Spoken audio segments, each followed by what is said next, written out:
back to the recap with Wyatt Young and Jack Boone. Today we will be discussing the 2020 top NBA prospect. With the Timberwolves having the first pick in the 2020 draft, they're probably gonna pick LaMelo just because he has an elite size for a point guard, which is 6'7", and controls the game from his unique advantages. He also showed his vision, averaging 7 assists per game, over 31.2 minutes per game. Wyatt, what do you think Anthony Edwards, the projected number one first pick in the 2020 draft, has the offer to compared to LaMelo Ball? He is a very powerful guard. He's extremely strong. I believe he's around 225 pounds, 6'5". He looks like a linebacker out there.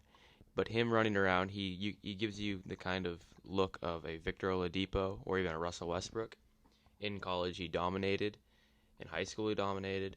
He's extremely athletic, and he's learned how to shoot the ball. He can dribble. He can create space. His defense can use some work. What are the similarities between him and Victor Oladipo and Russell Westbrook? I think their play styles are the most similar. They are all athletic guards that can score from any level. They love getting to the rim as best as they can, and I think if Anthony Edwards works on his defense, he can be extremely similar to Victor Oladipo. Victor Oladipo, I believe, made first-team defense or second-team before he got his knee injury. But I believe when you just look at them, they look extremely similar, especially when you watch the gameplay. It's very interesting on how well they play.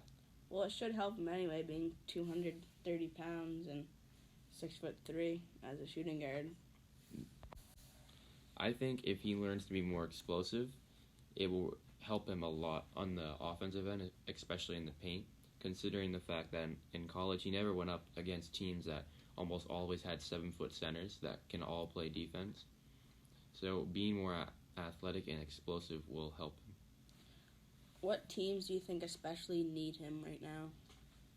I think he could be a great duo with other teams. Maybe the Phoenix Suns could do something with him and Devin Booker. The Warriors don't really need any other player like that. They already have Curry and Klay Thompson. The Celtics are fine. The Sixers could work with him, but they don't have a good draft pick. The Lakers don't need him, although they do need some young stars, but they're not even close in the draft. There are a lot of teams that could use a player like that. Minnesota struggled on defense because they tried to push it all on Karl-Anthony Towns, so I think that they could use somebody like Anthony Edwards that has a bigger body, or they could use LaMelo Ball to try to help D'Angelo Russell get to the paint and score. Jack, what team do you think James Wiseman would work best with? Probably Golden State or the Hornets, because Golden State has such a young team that they need some size, especially a 7'1", 240-pound center. He could also work well with the Charlotte Hornets, just like trying to help them get back into the run, because they've kind of been slacking lately. Thank you for tuning in to the recap with Jack Boone And Wyatt Young.